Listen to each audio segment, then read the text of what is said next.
ও বান্দা, দুনিয়ার সব কিছু তুমি পেয়ে গেছো, তুমি গাড়ির মালিক হয়েছো, বাড়ির মালিক হয়েছো, কল ফ্যাক্টরির মালিক হয়েছো, কিন্তু হেদায়েত পাও নাই, তার মানে তুমি কোনো কিছুই পাও নাই।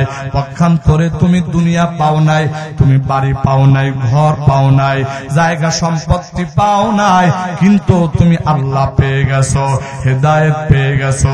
তার মানে আল্লাহর বান্দা, এই দুনিয়া তোমার হারায় গেছে, তাতে কোনো আফসোস নাই। তোমার বাড়ি নাই, তাতে কোনো আফসোস নাই। আরে ভাই, তোমার দুনিয়ার কোনো কিছুই নাই, তাতে আফসোস নাই, কিন্তু তুমি আল্লাহ তো পেয়ে গেছো, আল্লাহ পেয়ে গেছো। তার মানে আমার আল্লাহ তোমার জন্য এমন পুরস্কার দান করবে রে বান্দা, ওই পুরস্কার বান্দা কোনদিন কল্পনাও করতে পারে না। মালা রাআত আইনুন ওয়ালা উযুনুন সামিআত ওয়ালা খাতারা আলা কলবি বাশার। এরে বান্দা, আমার আল্লাহ তোমার জন্য এমন নিয়ামত রেখেছে রে বান্দা, যে নিয়ামতের কথা তোমার কান কোনদিন শুনে নাই, যে নিয়ামত কোনদিন তোমার চোখ দেখে নাই, যে নিয়ামতের কথা কোনদিন তোমার ভিতরে কল্পনাও জাগে নাই। ওরে বন্ধু, ওই রকম নিয়ামত দ্বারা আমার আল্লাহ তোমাকে আমাকে ধন্য করবে। তাই আসরে বন্ধু, এই দুনিয়াতে আল্লাহ পাক আমাকে আপনাকে পাঠাইছেন। আমার আল্লাহ পবিত্র কোরআনে হাকিমের মধ্যে এই কথাটা স্পষ্ট করে দুনিয়ার মানুষকে বলতেছে, ও দুনিয়ার ইমানদার শুনো রে, আমি আল্লাহ তোকে এত আয়োজন করে বানাইলাম, এত আয়োজন করে আমি আল্লাহ তোকে দুনিয়াতে পাঠাইলাম। কেন রে বান্দা?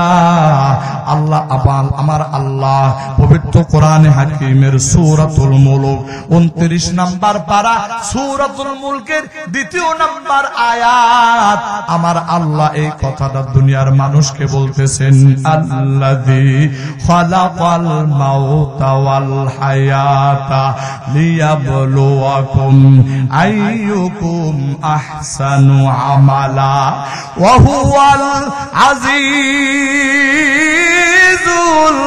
গফুর। আরেকটু জোরে আল্লাহু আকবার। আমার প্রাণের ভাইরা, আমার বন্ধুরা, আমার আল্লাহ বলতেছে রে বান্দা, আমি আল্লাহ যখন মানুষ বানানোর সিদ্ধান্ত নিলাম, ফেরেশতারা সর্বপ্রথম বিরোধিতা করলো। ফেরেশতারা বলে, আল্লাহ জমিনে আপনি যে প্রতিনিধি পাঠাবেন তারা তো মারামারি করবে, কাটাকাটি হানাহানি করবে। আয় আল্লাহ, কি দরকার? তার থেকে শান্ত ঘটনা হলো এটা, আমরা তো আপনার তাসবিহ বর্ণনা করি, আমরা আপনার প্রশংসা করি, আমরা আপনার গুণকীর্তন করি। আয় আল্লাহ, তাহলে ওই জাতির দরকারটা কি? ওই প্রতিনিধি পাঠানোর দরকারটা কি? আমার আল্লাহ সরাসরি স্পষ্ট ভাবে ফেরেশতাদের সামনে আমার আল্লাহ এই কথা ঘোষণা দিলেন, ইন্নী আ'লামু মা লা তা'লামুন। আল্লাহ পাক বলতেছে, ও ফেরেশতা শোনো, আমি আল্লাহ যেটা জানি তোমরা সেটা জানো না। আল্লাহু আকবার, বল আল্লাহু আকবার। প্রাণের ভাইরা, আমার বন্ধুরা, আমার ওই যে ফেরেশতাদের সাথে বিরোধিতা করিয়া আমার আল্লাহ এই জমিনে আমাদেরকে তার প্রতিনিধি করে পাঠাইলেন। শুধু তাই নয়, আমার আল্লাহ আমাদেরকে সম্মানিত করেছেন, মর্যাদার স্থানে নিয়ে গেছেন। কিভাবে? এই কথাটাও আমার আল্লাহ পবিত্র কোরআনের ভিতরে বলতেছেন, ওয়া ইয কুলনা লিল মালাইকাতি ইসজুদু লি আদম ফাসাজাদু ইল্লা ইবলিস আবা ওয়াস্তাকবারা ওয়া কানা মিনাল কাফিরিন। আমার আল্লাহ ওই আদম আলাইহিস সালাতু ওয়াস সালামকে সৃষ্টি করে জান্নাতে রাখলেন। শুধু তাই নয়, যেই ফেরেশতারা মানুষ সৃষ্টির বিরোধিতা করেছিল ওই ফেরেশতাদেরকে আমার আল্লাহ ওয়াদার করলেন আদমকে সিজদা দাও। সবাই সিজদা দিল ইল্লা ইবলিস, কিন্তু ইবলিস ব্যতীত। আমার বন্ধুরা, অনেক লম্বা চওড়া আলোচনা, এত লম্বা চওড়া আলোচনা করার সময় আমার হাতে নাই। সংক্ষিপ্ত ভাবে আমি শুধু এতটুকু বুঝাইতে চাই, আমার আল্লাহ আমাকে কত মর্যাদা দিয়া, এই প্রতিনিধিকে কত মর্যাদা দিয়া আল্লাহ তাআলা বানাইলেন, কত বৈশিষ্ট্য আমার আল্লাহ দান করেছে। আরে ভাই, কোটি কোটি কোটি কোটি মানুষ এই জমিনের ভিতরে, কিন্তু কারো চেহারার ভিতরে কোনো মিল নাই। আল্লাহু আকবার বলেন। আমার আল্লাহ বলতেছে, বান্দা আমি আল্লাহ তোমাদেরকে সৃষ্টি করার সময় কোনো নমুনা আমার সামনে ছিল না। নমুনা ছাড়াই আমি আল্লাহ তোমাদেরকে কত সুন্দর করে সৃষ্টি করেছি। আমার আল্লাহ বলতেছেন, লাকাদ খালাকনাল ইনসানা ফি আহসানি তাকওয়িম। আমার আল্লাহ বলতেছে, আমি মানুষকে সব থেকে সুন্দর গঠন দিয়ে সৃষ্টি করেছি। আরে ভাই, কোরআনের অন্য এক আয়াতের ভিতরে বলতেছে, বান্দা এত সুন্দর সৃষ্টি কাঠামো দিয়া আমি আল্লাহ তোমাকে বানাই নাই, শুধু বানাই নাই, বরং আমার আল্লাহ অন্য আয়াতে বলতেছেন, ওয়ালাকাদ কাররামনা বানি আদম। আমার আল্লাহ বলতেছে, আমি বনি আদমকে মর্যাদাশীল করেছি। একটু আওয়াজ দিয়া জোরে জোরে বলেন সুবহানাল্লাহ। যদি চেহারা দিয়া, বংশ দিয়া, আরে ভাই ক্ষমতা দিয়া যদি হিদায়াত কেনা যাইতো, তাহলে কুরাইশ বংশের আমার নবীজির দেহ মুবারকের ভিতরে যে রক্তটা, এই একই রক্ত আবু লাহাবের দেহের ভিতরেও ছিল। কথা বলেন ঠিক কিনা? বংশগত দিক থেকে কুরাইশ বংশ থেকে দামি এই জমিনের মধ্যে আর ছিল না রে ভাই। গোটা জমিনের ভিতরে হযরতে জিবরাইল সব থেকে দামি বংশ হিসাবে যে বংশ খুঁজে পেয়েছেন সেটা হলো কুরাইশ বংশ। বংশগত দিক থেকে আবু লাহাব কোনো অংশে কম ছিল না। আবার আবু লাহাব কোনো সাধারণ মানুষ ছিল না, বরং লিডার বংশের মানুষ ছিল, নিজেও লিডার। এত কিছু থাকার পর ওই আবু লাহাবের পরিস্থিতি কি হয়েছে রে ভাই? আমার আল্লাহ আমার নবীর সঙ্গে বেয়াদবি করার কারণে আবু লাহাবের সম্পর্কে আমার আল্লাহ পবিত্র কোরআনের ভিতরে একটা সূরা নাজিল করেছেন। ওই সূরার নাম সূরাতুল লাহাব। আমার আল্লাহ ওই সূরার ভিতরে বলতেছে, তাব্বাত ইয়াদা আবি লাহাবিন ওয়া তাব মা আগনা আনহু মালুহু ওয়া মা কাসাব সায়াসলা নারান যাতা লাহাব ওয়া ইমরাআতুহু হাম্মালাতাল হাতাব ফি জিদিহা হাবলুম মিন মাসাদ। ও বন্ধু, এই যে সূরাতুল লাহাব, এই সূরাতুল লাহাবের ভিতরে আমার আল্লাহ আবু লাহাবের 2 হাত ধ্বংস হয়ে যায়। আবু লাহাবের স্ত্রী উম্মে জামিলের কথাও এখানে বলা। ওরে বন্ধু, তারা কিন্তু নবীর বংশধর ছিল, কুরাইশ বংশের লোক ছিল, সর্দার ছিল, নেতা ছিল, সম্পদ ছিল, সবকিছু ছিল। হেদায়েত তো পায় নাই, শুধু তাই নয়, আমার আল্লাহর পক্ষ থেকে কিয়ামত পর্যন্ত তাদের প্রতি লানতের আওয়াজ দেওয়া হয়েছে। একটু আওয়াজ দিয়ে জোরে জোরে বলেন কথা ঠিক কিনা? প্রাণের ভাইরা আমার, বন্ধুরা আমার, ওই দিকে থেকে দেখুন ভাই,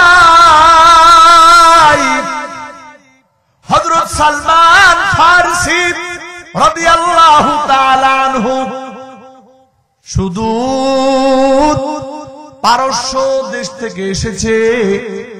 এই সালমানের গলার ভিতরে আমার আল্লাহ হেদায়েতের রশি লাগায় দিয়েছে। সোহাইব রুমি সুদূর রোম অঞ্চল থেকে এসেছে, আল্লাহ তার গলার ভিতরে হেদায়েতের রশি লাগায় দিয়েছে। হযরত বেলাল হাফসি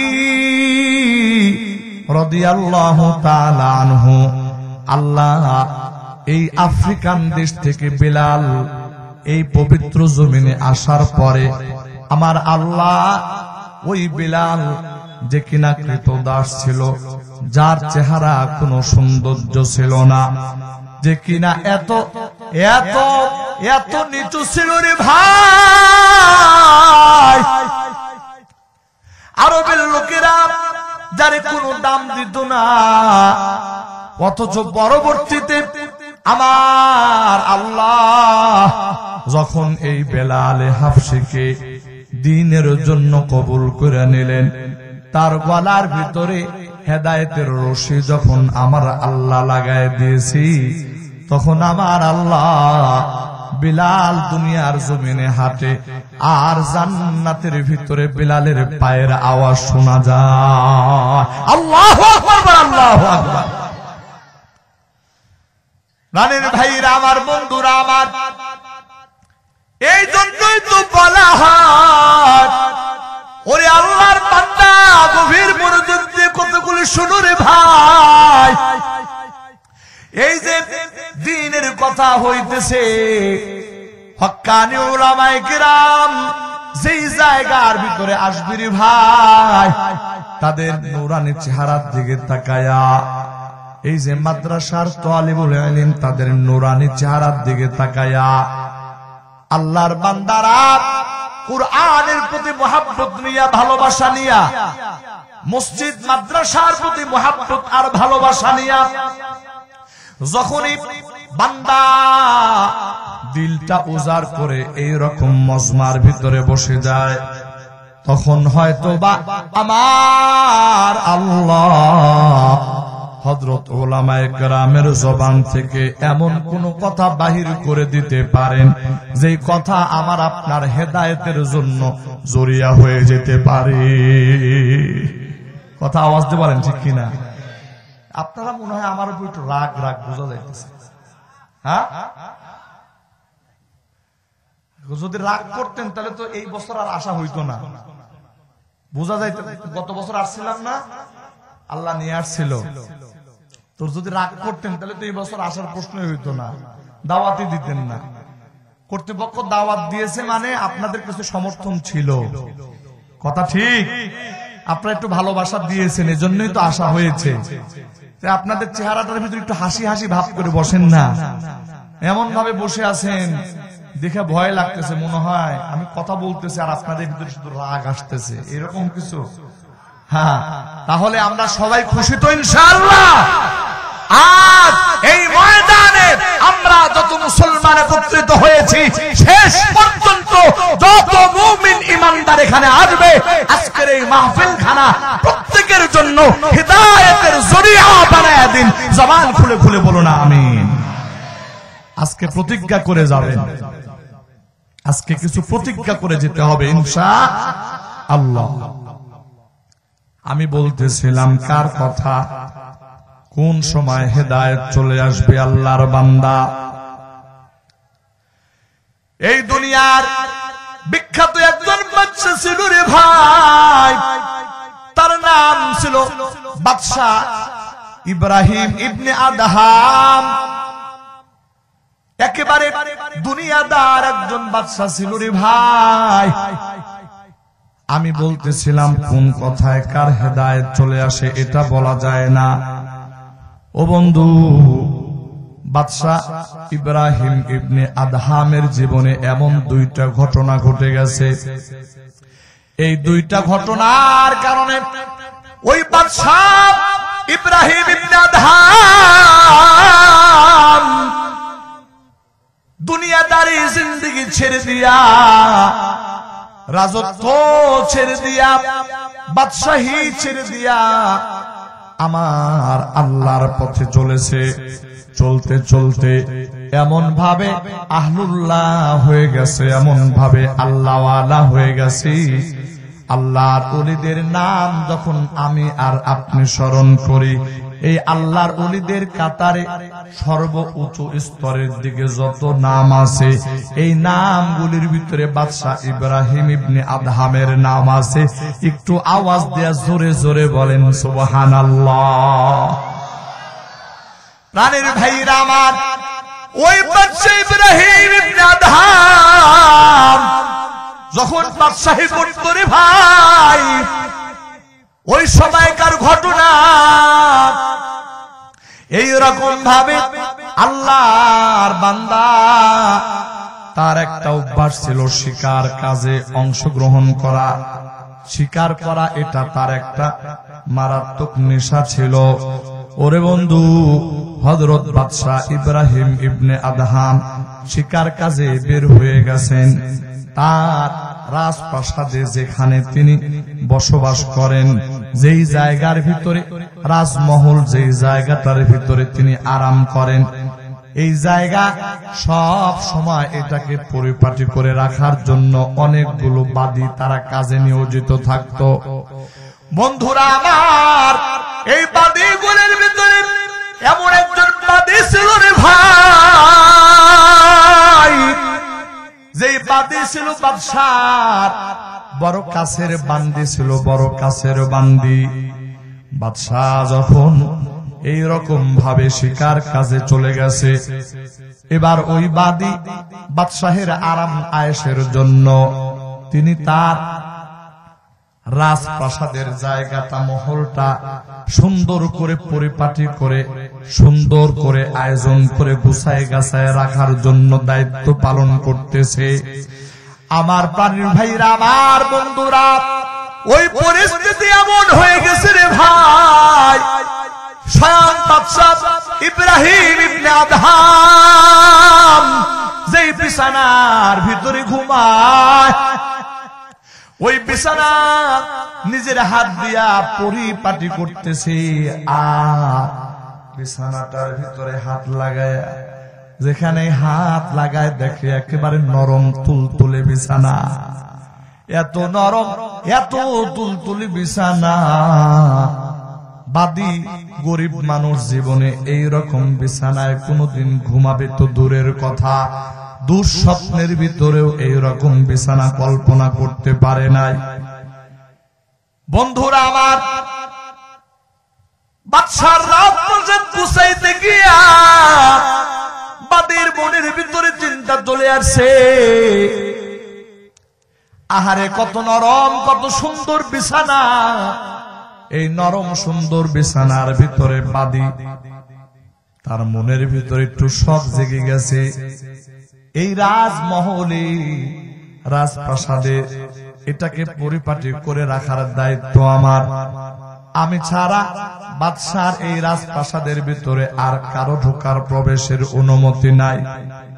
বাদশা গিয়েছে শিকার কাজে, সময় লাগবে। এবার বাদী চিন্তা করলো, এই জায়গার ভিতরে সামান্য কিছু সময় যদি আরাম আয়েশ করা যায়, একটু ঘুমানো যায়, একটু আয়েশ করা যায়, দুনিয়ার কেউ দেখবে না, স্বয়ং বাদশাও জানবে না। এই সুযোগে আমার জীবনে অপূর্ণতা একটু পরিপূর্ণ হয়ে যায়। এই রকম নরম তুলতুলে শাহী বিছানার ভিতরে ঘুমানোর একটু শখ, এটা পূরণ হয়ে যাক।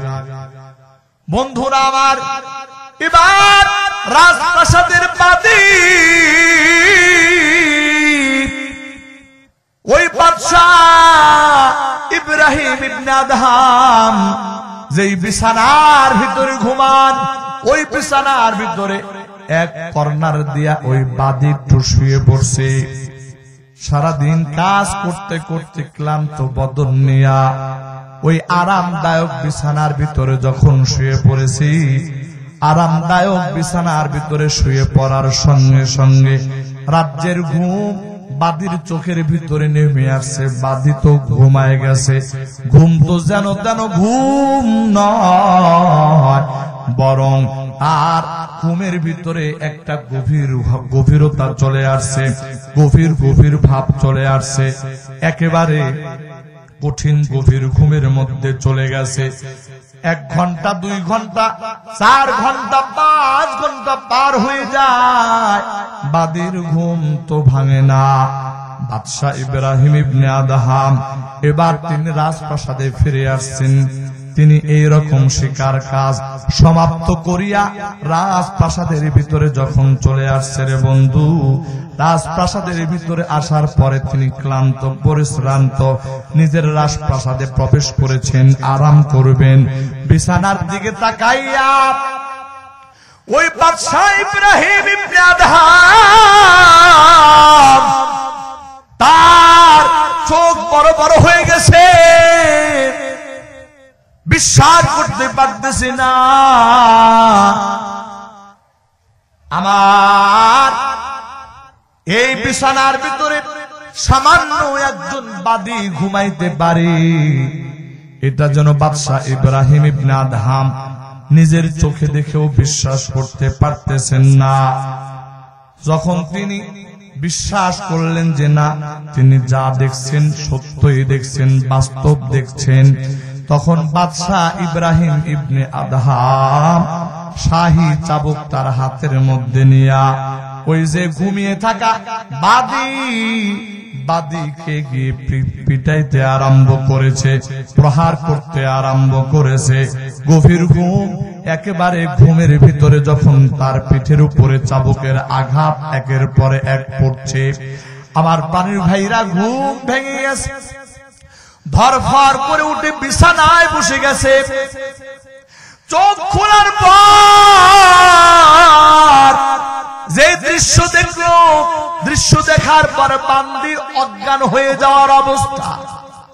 স্বয়ং বাদশাহ তার সামনে দাঁড়িয়ে আছে, আর বাদশার হাতের ভিতরে শাহী চাবুক। এই শাহী চাবুক নিয়ে বাদশাহ শুধু বলতেছে, সামান্য একজন বাদী হইয়া আমার বিছানার ভিতরে ঘুমাও, তোমার কত বড় দুঃসাহস, তোমার কত বড় স্পর্ধা। আজকে তোমার দুঃসাহস আর স্পর্ধা আমি বাহির করে দিব, বের করে দিব। এই কথা বলে প্রচন্ড ভাবে সমস্ত শক্তি দিয়া ওই বাদী বেচারির গায়ের উপরে একের পরে এক শাহী চাবুক দ্বারা আঘাত করতেছি। বন্ধুরা আমার, ওই শাহী চাবুক দিয়ে আঘাত করতেছে রে ভাই। আঘাত করতে করতে বাদী তো একজন মেয়ে মানুষ, শরীর একেবারে এখন পর্যন্ত বাদী চিৎকার করে কান্নাকাটি করতেছিল। এবার বাদশা যখন তারে ছেড়ে দেয়, তখন এই বাদী বাদশার রাজপ্রাসাদ থেকে যখন বাহির হয়ে যাবে, একেবারে দরজার কাছাকাছি চলে গেছে। দরজার কাছাকাছি যাওয়ার পর বাদী পিছনের দিকে ফিরে বাদশার দিকে তাকায়া সামান্য একটু মুস্কি হাসি দিয়া তাড়াতাড়ি আবার রাজপ্রাসাদ থেকে বাহির হয়ে চলে গেছে। আমার প্রাণীর ভাইরা, আমার বন্ধুরা, বাদশার নজর এড়াই নাই। বাদশাহ চিন্তায় পড়ে গেছে, যেই বাদীর প্রহার করলাম একেবারে শরীর ক্ষত বিক্ষত হয়ে গেছে। এই বাদী কান্নাকাটি করতেছে, ক্ষমা চাইতেছে, আমি ক্ষমা করে দিলাম। এই বাদী যখন রুম থেকে বের হয়ে যায়, তখন আবার মুস্কি মুস্কি হাসি দেয়। ব্যাপারটা কি, বাদশার কাছে এটাও বড় মাইন্ডের বিষয় মনে হয়েছে। কেননা বাদশাহ মনে করেছে এই বাদী বুঝি তারে তিরস্কার করেছে। বাদশার মেজাজ শাহী মেজাজ মারাত্মক গরম হয়ে গেছে। আবার ওই বাদীকে ডাকাইলেন। বাদী বরে ভয়ে কাঁপতে কাঁপতে বাদশার সামনে হাজির। বাদশা জিজ্ঞেস করে, তোমারে মারলাম, তুমি কানলাম, রক্ত ঝরলো, আর তুমি আমার কাছে ক্ষমা চাইলা, আমি ক্ষমা করে দিলাম, অথচ তুমি রুম থেকে বাহির হওয়ার সময় হাসতে হাসতে গেলা, ব্যাপার কিছুই বুঝলাম না, ঘটনা কি আমারে খুলে বলো।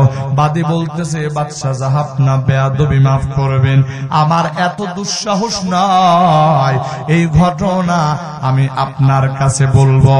বাদশা ডাক দিয়া বলে, এ বাদী, এই কথা বল, নাইলে তোরে কিন্তু আবার প্রহার করব। এবার বাদী বলতেছে, আপনি আমাকে মারতে মারতে জীবন শেষ করে দিতে পারেন, কিন্তু এই কথাটা আমি বলতে পারবো না। বাদশা এবার বাদীকে অভয় দেয়, না, আমি তোকে কোনো কিছুই বলবো না, তোকে মায়েরও দিব না, তোকে গালাগালিও করব না, শুধু বল কোন কারণে তুই হাসি দিয়া আমার রাজপ্রাসাদ থেকে বাহির হয়ে গেছ। প্রাণের ভাইরা আমার, বন্ধুরা আমার, ওই বাদী ডাক দিয়ে বলতেছে, ও বাদশা জাহাপনা, আপনি কি সত্যি আমাকে আর মারবেন না? বলে না। সত্যি আমাকে আর গালি দিবেন না? বলে না। সত্যি কি আর আমাকে আমার উপরে আপনার চক্ষু গরম করবেন না? বলে না। বলে কথা দিলেন তো? বলে হ্যাঁ, কথা দিলাম। এবার বাদী বলতেছে, বড় হুঁশিয়ার ভাবে বলতেছে, বাদশা জাহাপনা, এই যে আপনার এই নরম তুলতুলে বিছানা, এই যে আরামদায়ক বিছানা, এই বিছানার ভিতরে সামান্য কিছু সময় আরাম করার জন্য আমার পিঠের উপরে বেত্রাঘাতের উপরে বেত্রাঘাত, বেত্রাঘাতের উপরে বেত্রাঘাত। বাদশা গো, ওই সময় আমার মনের ভিতরে একটা কথা আসছে।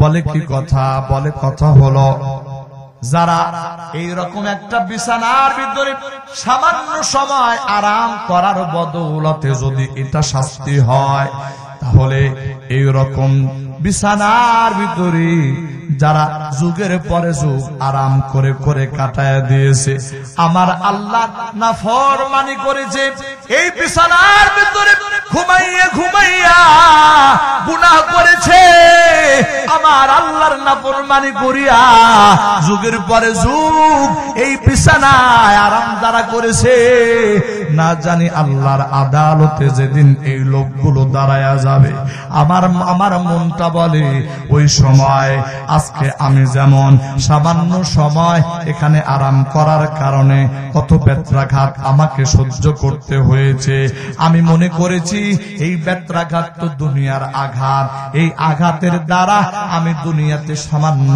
কষ্ট পাইলাম, কিন্তু পরকালীন জীবনে তো এই জন্য আমার আর শাস্তি হবে না। কিন্তু আমি আপনার কথা চিন্তা করলাম, এত বছর এই বিছানার ভিতরে আরাম করিয়া আল্লাহর নাফরমানি করিয়া রাজত্ব পরিচালনা করেছেন, জনগণের প্রতি দুর্নীতি করেছেন, জনগণের প্রতি অবিচার করেছেন, আল্লাহর আদালতে যেদিন দাঁড়াইবেন না জানি আমার আল্লাহ সেদিন কত জাহান্নামের চাবুক দিয়া আপনার পেটের ভিতরে এই রকম কত বেত্রাঘাত আমার আল্লাহ করবে, এটা আমার আল্লাহ ভালো জানে। একটু আওয়াজ দিয়ে জোরে জোরে বলেন আল্লাহু আকবার। প্রাণের ভাইরা আমার, বন্ধুরা আমার, এই কথাটুকু বাদী বলিয়া ওই জায়গা থেকে বাহির হইয়া চলে আসছে। বাদশা ঘরের দরজাটা, রাজপ্রাসাদের দরজাটা লাগায় দিয়া ওই বাদশা ওই আরামদায়ক বিছানার ভিতরে শুয়ে পড়ছে। কিন্তু অন্যান্য দিন বিছানার ভিতরে শোয়ার পর চোখের ভিতরে ঘুম চলে আসে, রাজ্যের ঘুম চলে আসে। আজকে বাদশাহ ওই যে বিছানার ভিতরে শুয়েছে, শরীর ক্লান্ত, কিন্তু দুইটা চোখ একসাথে করতে পারে না, শুধু চিন্তা করতেছে সামান্য বাদী হয়ে তুই সে আমারে কোন কথাটা শোনায় গেল। আমার বাড়ির ভাইরা, আমার বন্ধুরা, এই চিন্তা করতে করতে বাদশাহ ইব্রাহিম ইবনে আদহাম চিন্তার সাগরের ভিতরে ডুবে গেছে। এমন সময় আমার আল্লাহ ওই বাদশাহ ইব্রাহিম ইবনে আদহামের জন্য আর একটা পয়গাম পাঠায় দিয়েছে। একজন রাখাল, সে তার উট হারায় গেছে, উট হারায় গেছে। এবার ওই রাখাল বেচারা বাদশার রাজপ্রাসাদের উপরে দাঁড়ায়া, বাদশার রাজপ্রাসাদের উপরে দাঁড়ায়া ঠক ঠক করে আওয়াজ করে করে রাস্তার বাদশার রাজপ্রাসাদের উপরে হাঁটতেছে। বাদশাহ হঠাৎ করে রাতের গভীরে টের পেয়ে গেল কে যেন তার ছাদের উপরে হাঁটাহাঁটি করতেছে। বাদশাহ তাড়াতাড়ি সৈন্য পাঠায়া উপরে কে হাঁটতেছে ধরে নিয়ে এসো, ধরে আনা হলো।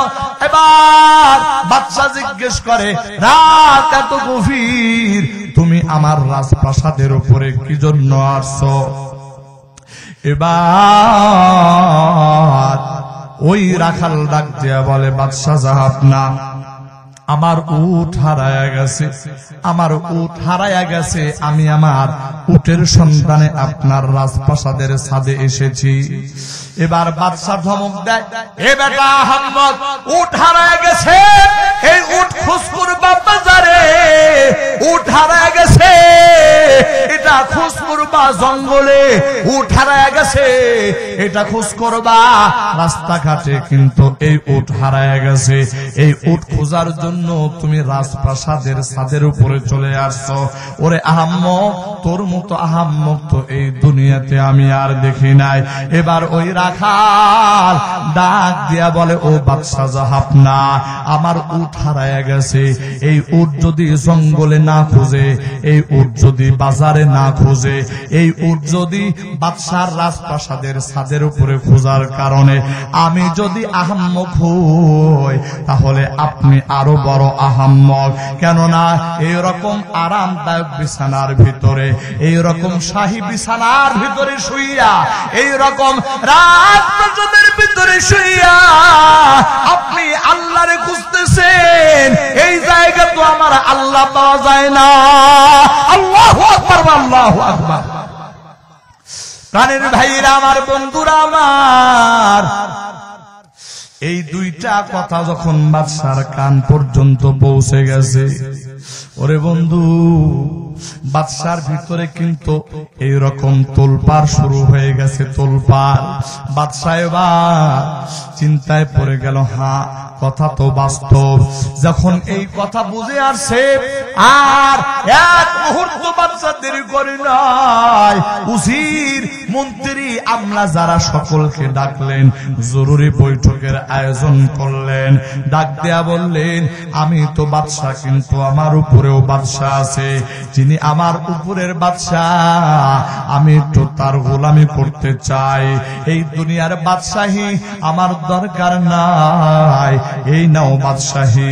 এই কথা বলে তিনি শাহী পোশাক খুলে ফেললেন, একেবারে সাধারণ পোশাক পরিয়া ওই রাজ দরবার থেকে বাহির হইয়া, আল্লাহ, রাজ দরবার থেকে বাহির হইয়া ওই বাদশা ইব্রাহিম ইবনে আদহাম আমার আল্লাহ তাআলার খোঁজে চলে গেছে, আমার আল্লাহর খোঁজে চলে গেছে।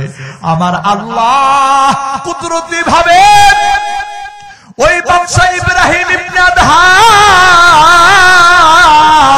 যে কিনা আমার আল্লাহরে পাওয়ার জন্য রাজপ্রাসাদ ছেড়ে দিয়েছে, আমার আল্লাহরে পাওয়ার জন্য বাদশাহী ছেড়ে দিয়েছে। ও বান্দা, আমার আল্লাহ ওই বাদশাকে পথ দেখায় দিয়েছে। এমন ভাবে পথ দেখাইছে রে ভাই, ওই বাদশা আর দুনিয়ার মানুষের বাদশা নয়, বরং ওই বাদশাহী আমার আল্লাহ তাআলা পরিবর্তন করায়া আল্লাহ ওয়ালাদের দিলের ভিতরে তার বাদশাহীটা পৌঁছায় দিয়েছে। একটু আওয়াজ দিয়া জোরে জোরে বলেন সুবহানাল্লাহ।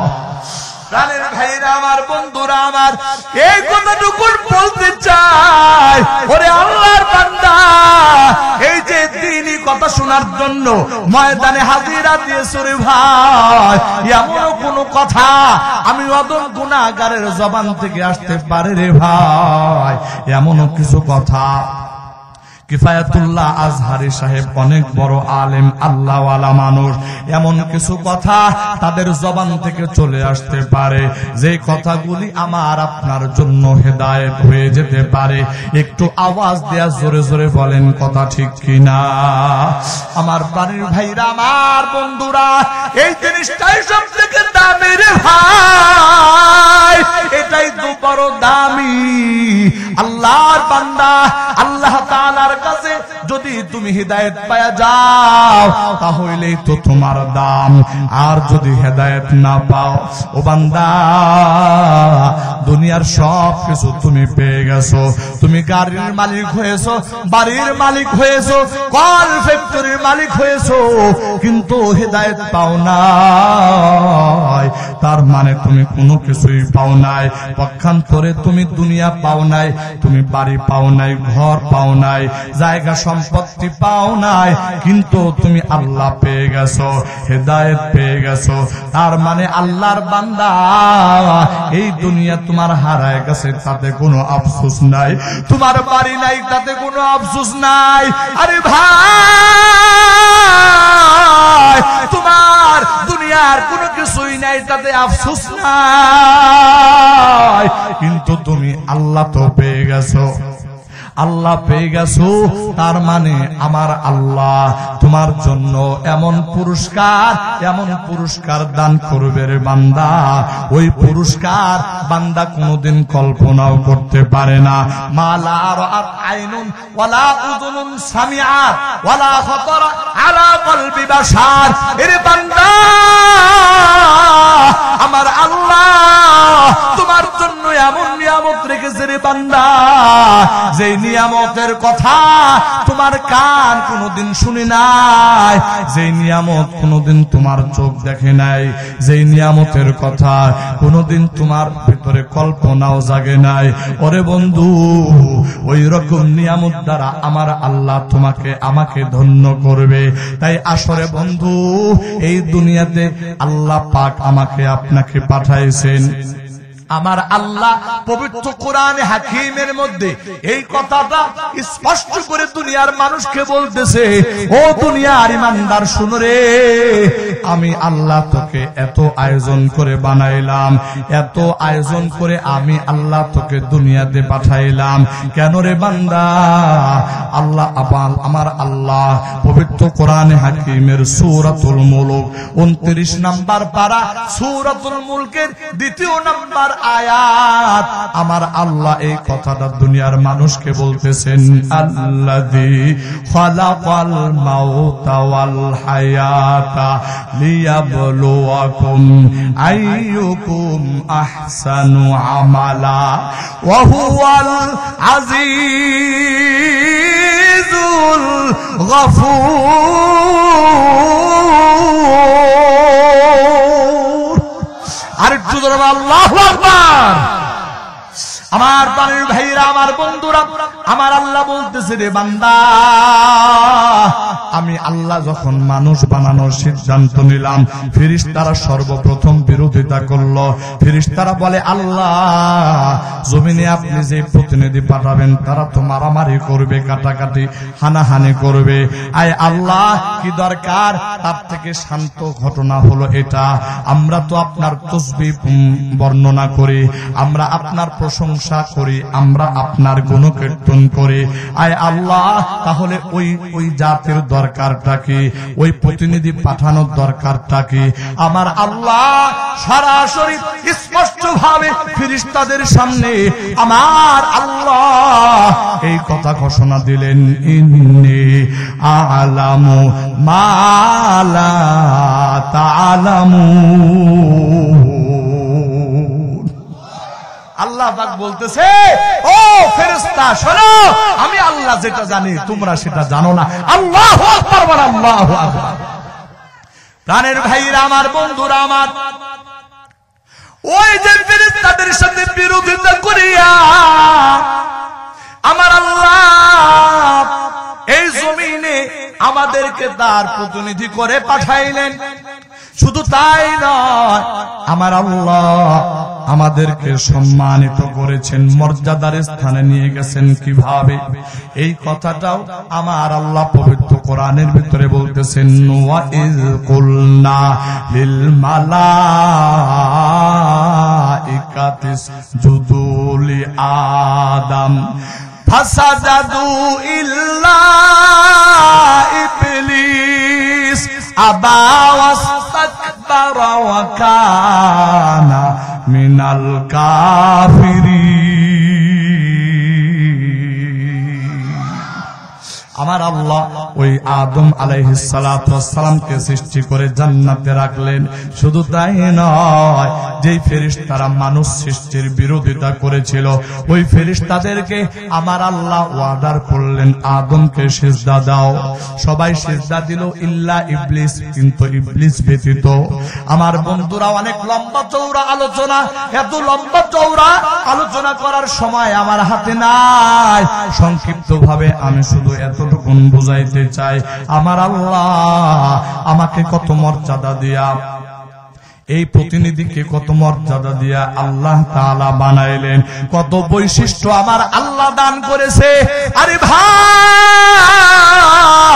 কোটি কোটি কোটি কোটি মানুষ এই জমিনের ভিতরে, কিন্তু কারো চেহারার ভিতরে কোনো মিল নাই। আল্লাহু আকবার বলেন। আমার আল্লাহ বলতেছে, বান্দা আমি আল্লাহ তোমাদেরকে সৃষ্টি করার সময় কোনো নমুনা আমার সামনে ছিল না। নমুনা ছাড়াই আমি আল্লাহ তোমাদেরকে কত সুন্দর করে সৃষ্টি করেছি। আমার আল্লাহ বলতেছেন, লাকাদ খালাকনাল ইনসানা ফি আহসানি তাকওয়িম। আমার আল্লাহ বলতেছে, আমি মানুষকে সব থেকে সুন্দর গঠন দিয়ে সৃষ্টি করেছি। আরে ভাই, কোরআনের অন্য এক আয়াতের ভিতরে বলতেছে, বান্দা এত সুন্দর সৃষ্টি কাঠামো দিয়া আমি আল্লাহ তোমাকে বানাই নাই, শুধু বানাই নাই, বরং আমার আল্লাহ অন্য আয়াতে বলতেছেন, ওয়ালাকাদ কাররামনা বানি আদম। আমার আল্লাহ বলতেছে, আমি বনি আদমকে মর্যাদাশীল করেছি। একটু আওয়াজ দিয়ে জোরে জোরে বলেন সুবহানাল্লাহ। আমার প্রাণের ভাইরা, আমার বন্ধুরা, এত আয়োজন করে, এত সুন্দর করে, এত সিস্টেম করে আমার আল্লাহ এই বনি আদমকে জমিনে পাঠাইয়া আমার আল্লাহর লাভ কি? আমার আল্লাহ কি বলতেছে, বান্দা আমি আল্লাহ তোদেরকে কেন বানাইলাম?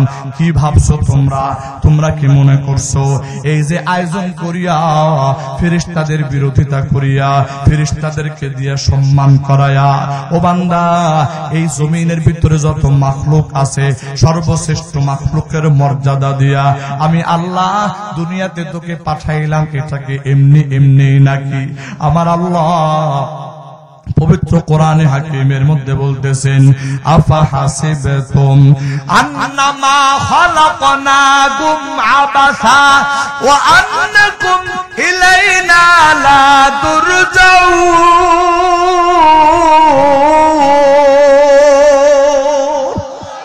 আল্লাহু আকবার, আল্লাহু আকবার। আল্লাহ পাক বলতেছে, আফা হাসিবতুম, তোমরা তোমরা কি ভাবতেছো আন্নামা খালাকনাকুম আবাসা, আমি আল্লাহ তোমাদেরকে অহেতুক সৃষ্টি করেছি, ওয়া আন্নাকুম ইলাইনা লা তুরজাউন, যে তোমাদেরকে আমি আল্লাহর কাছে ফিরে আসতে হবে না, এই রকম ভাবছো নাকি? আমার আল্লাহ এই কথার জবাব অন্য আয়াতের ভিতরে দিয়েছেন। আমার আল্লাহ বলতেছেন ইন্না লিল্লাহি ওয়া ইন্না ইলাইহি রাজিউন। আমার আল্লাহ বলতেছে বান্দা অবশ্যই অবশ্যই আমি আল্লাহর কাছে তোমাদেরকে ফিরে আসতে হবে। শুধু তাই নয় আমার বন্ধুরা, আমার আল্লাহ পবিত্র কুরআনুল কারীমের ভিতরে 6666 আয়াত নাযিল করেছে। আল্লাহু আকবার বলেন। এই 6666 আয়াত, এখানে বহু উলামায়ে কেরাম আছে, স্টেজে বসা আছে, আবার অনেকের নিচে বসা আছে। ওরে বন্ধু, এই উলামায়ে কেরাম এই কথাটা ভালো করে তাদের জানা আছে। আমার আল্লাহ এই যে 6666 আয়াত নাজিল করেছেন, এর ভিতরে মাত্র 500 থেকে সামান্য কিছু আয়াতের ভিতরে আমার আল্লাহ ইসলামী শরিয়া, ইসলামী শরীয়তের হুকুম আহকাম বর্ণনা করেছেন। আর বাকি 6000-এর উপরে যে আয়াত আছে, এই আয়াতগুলিতে আমার আল্লাহ কোন জায়গায় বান্দাদেরকে একটু হুমকি দিয়েছেন, ধমক দিয়েছেন, কোন জায়গায় আমার আল্লাহ ভয় ভীতি প্রদর্শন করেছেন, আবার কোন জায়গায় দয়াময় প্রভু বড় দয়া নিয়া, বড় মায়া নিয়া, বান্দার প্রতি ভালোবাসা নিয়া আমার আল্লাহ বান্দাকে বিভিন্ন ভাবে ওয়াজ করেছেন, কখনো শক্ত কখনো নরম ভাবে আমার আল্লাহ ওয়াজ করেছেন। আমার আল্লাহ কত ওয়াজ করেছেন রে ভাই, এই ওয়াজগুলি কোরআনের আয়াতে আয়াতে পাতায় পাতায় আমার আল্লাহ বলেছে।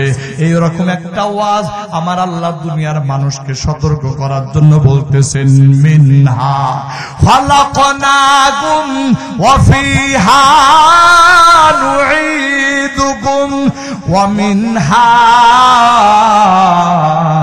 নুখরিজুকুম তারাতান উখরা।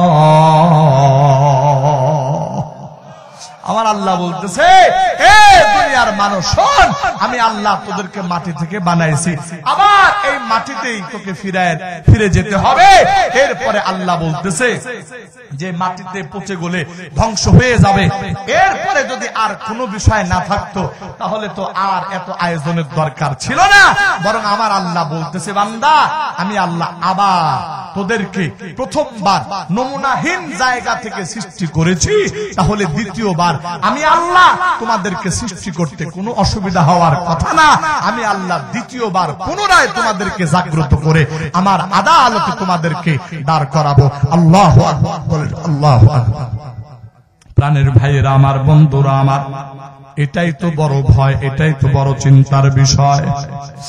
আমার বন্ধুরা, আমার আলোচনা লম্বা হবে না রে ভাই, শুধুমাত্র এই বিষয়টাকে সামনে নিয়া 2-4টা কথা বলিয়া আমি আমার আলোচনার শেষের দিকে চলে যাব রে বন্ধু। এই কথাগুলো আমি শুধু আওয়াজ শোনানোর জন্য বলছি না, ওরে বন্ধু, এই কথাগুলি আমি আমার দিল থেকে শোনাইতে চাই, এই জন্য যাতে করে আমার আল্লাহ সর্বপ্রথম আগে আমাকে হেদায়েত দেয়। আল্লাহ এই কথাগুলি সর্বপ্রথম আমি অদম গুনাহগারের জন্য হেদায়েত বানায়া দিও।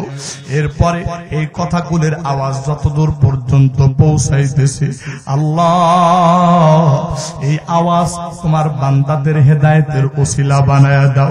একটু জবান খুলে খুলে আওয়াজ দিয়ে বলেন আমিন।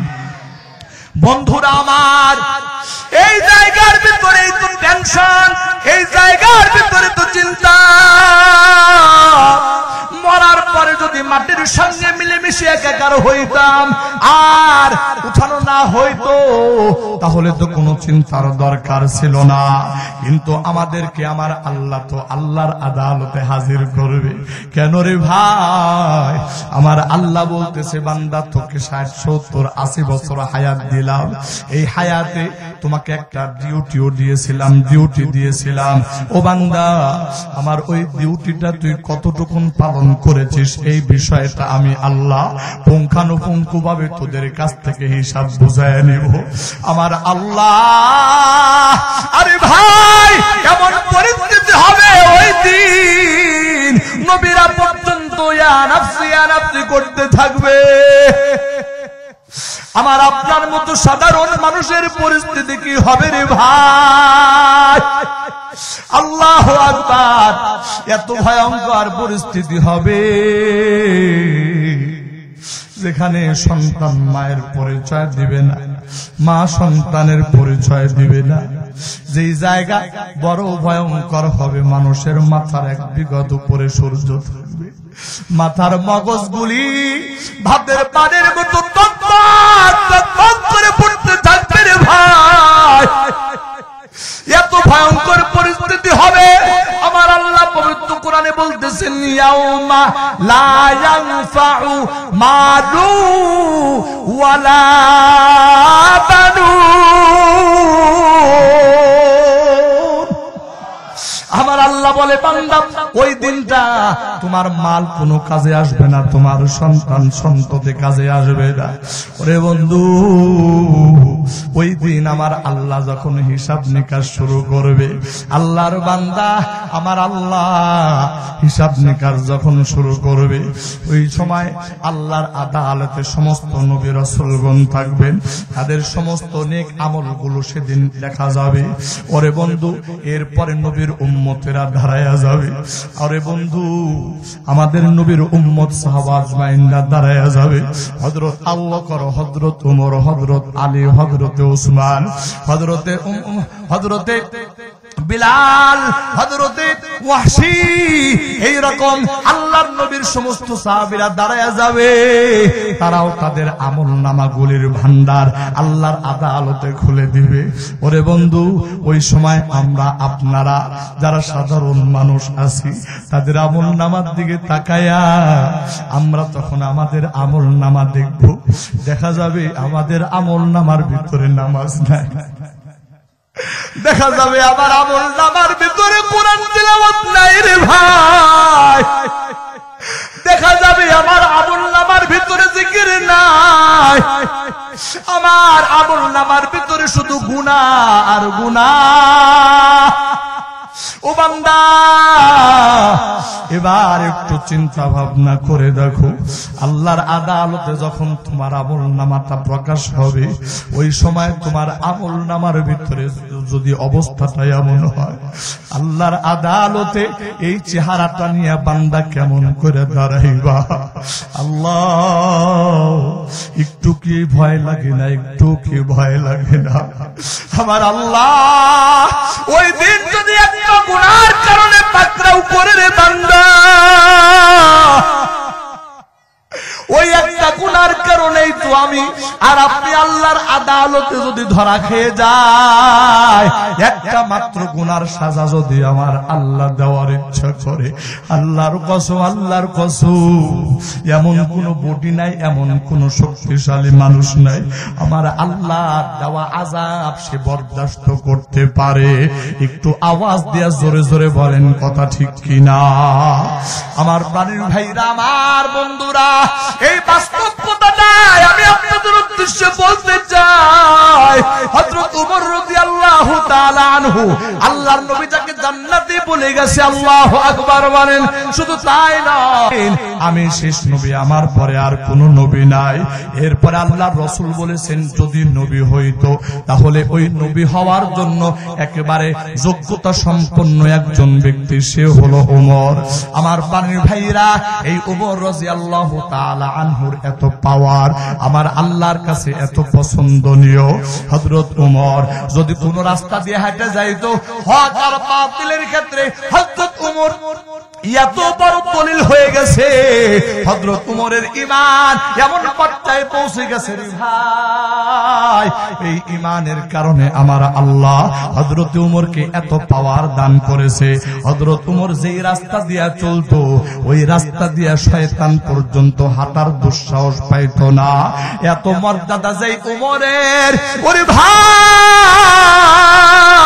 মসজিদের মিম্বারের উপরে দাঁড়ায়া ইয়া সারিয়া আল জাবাল, ইয়া সারিয়া আল জাবাল, মসজিদের মিম্বারের উপরে দাঁড়ায়া যেই উমর শত শত হাজার হাজার কিলোমিটার দূরে সারিয়া আল জাবাল, সারিয়া নামক যেই যুদ্ধের সেনাপতি ছিল, যুদ্ধের সেনাপতিকে বলতেছে ডাক দিয়া, ও সারিয়া, পাহাড়ের পিছন দিক থেকে আক্রমণ আসতেছে, তোমরা পাহাড় ছেড়ে যেও না।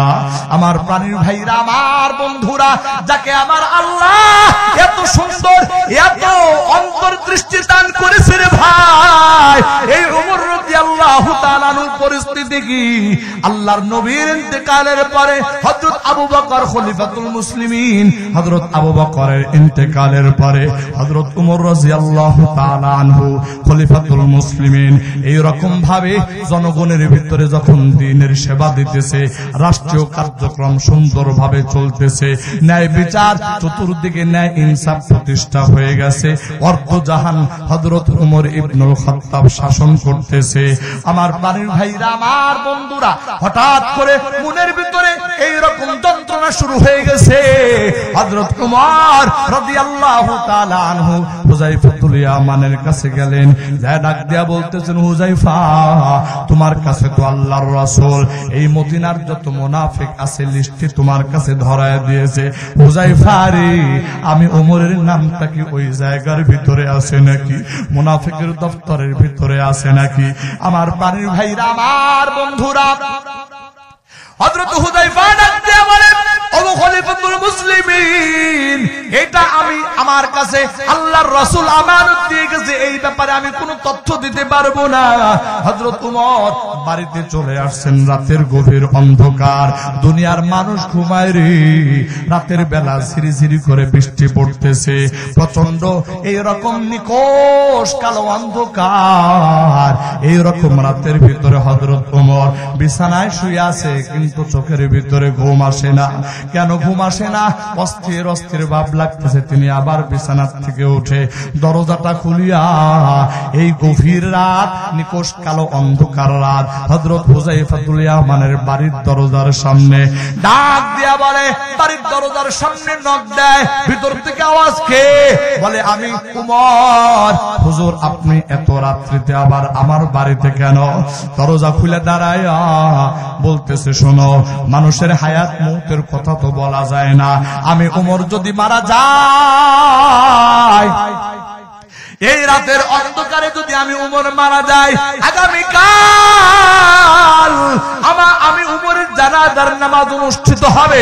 বলে, হ্যাঁ, তাহলে আমি তোমার কাছে জানতে চাই, আমার জানাজার নামাজে, ও হুযায়ফা, তুমি কি আমার জানাজার নামাজে অংশগ্রহণ করবা নাকি? হযরত হুযায়ফা ডাক দিয়া বলে, ও খলিফাতুল মুসলিমিন, এটা আপনি কি বললেন? আপনার মতো ব্যক্তির জানাজার নামাজে যদি আমি না যাই, তাহলে মদিনাতে আর কার জানাজার নামাজ আমি পড়ব? একটু আওয়াজ দিয়া জোরে জোরে বলেন সুবহানাল্লাহ।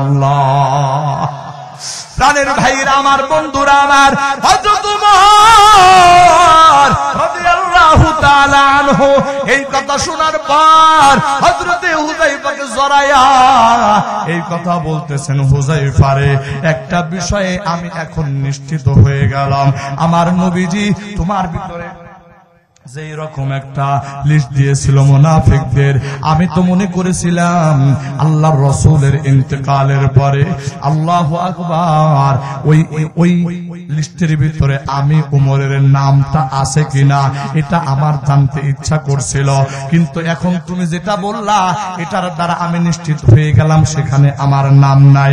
কারণ আমি যেটা জানি, মদিনাতে কোনো মুনাফিক মারা গেলে তুমি ওই জানাজায় অংশগ্রহণ করো না।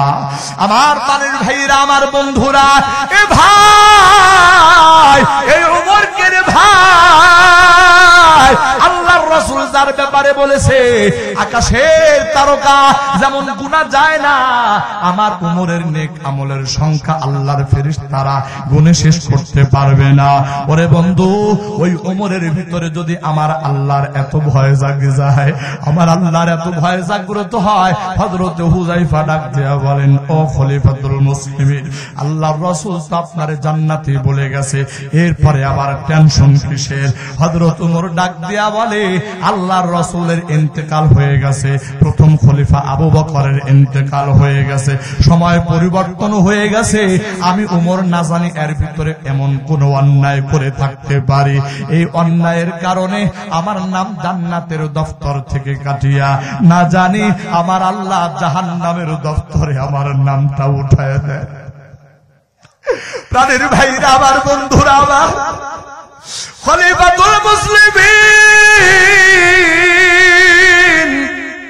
হযরত উমর, যার ব্যাপারে আল্লাহর রাসূল এত এত কথা বলে গেছেন, এত ফজিলতের কথা, এত মর্যাদার কথা, অথচ হযরত উমর রাদিয়াল্লাহু তাআলা আনহুর অন্তরে কত ভয়। ও বন্ধু, এত বছর আমার জীবনে, এখন আমার 40 বছর বয়স, এখানে আপনাদের ভিতরে অনেকের 50-60, অনেকের 70 বছর বয়স, অনেকের 30 বছর বয়স। এই বয়সের ভিতরে একটু চিন্তা করা দরকার, এই সময় তার ভিতরে আমি বেশি গুনাহ করেছি নাকি নেক আমল করেছি।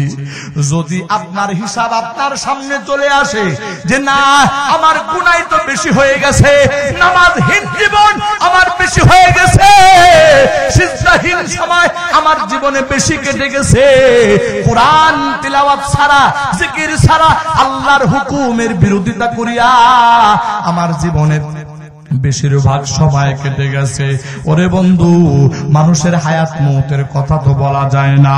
আমার পানির ভাইরা, আজকে এই মাহফিল থেকে এটা সিদ্ধান্ত নেওয়া দরকার, আমার আল্লাহ যতদিন আমাকে আপনাকে দুনিয়াতে বাঁচায় রাখবে, যতদিন আমাকে আপনাকে দুনিয়াতে বাঁচায় রাখবে রে ভাই, আজকের পর থেকে নিয়ে জীবনে আর কোনোদিন এক ওয়াক্ত নামাজ ছাড়ব না, আজকের পর থেকে নিয়ে জীবনে আর কোনদিন মিথ্যা কথা বলবো না, আজকের পর থেকে নিয়ে আর কোনদিন সুদ খাবো না, ঘুষ খাবো না, আজকের পর থেকে নিয়ে জীবনে আর কোনদিন ব্যবসায় অসৎ উপায় অবলম্বন করব না, আর কোন মানুষের প্রতি জুলুম করব না। কে কে আসরে ভাই, দুইটা হাত আমার আল্লাহর আসমানের দিকে তুলে ধরা, একটু ডাক দেয়া বলো, আল্লাহ জীবনে আর কোনদিন এগুলো নামাজ ছাড়বো না, জীবনে আর কোনদিন আল্লাহ মিথ্যা কথা বলবো না, জীবনে আর কোনদিন সুদ ঘুষ খাবো না, আর কোনদিন কোন মানুষের প্রতি জুলুম করব না, আল্লাহ আর কোনদিন জিনা করব না, আর কোনদিন মাদক সেবন করব না, আর কোনদিন চুরি ডাকাতি করব না, আয় আল্লাহ আর কোনদিন আপনার নাফরমানি করব না।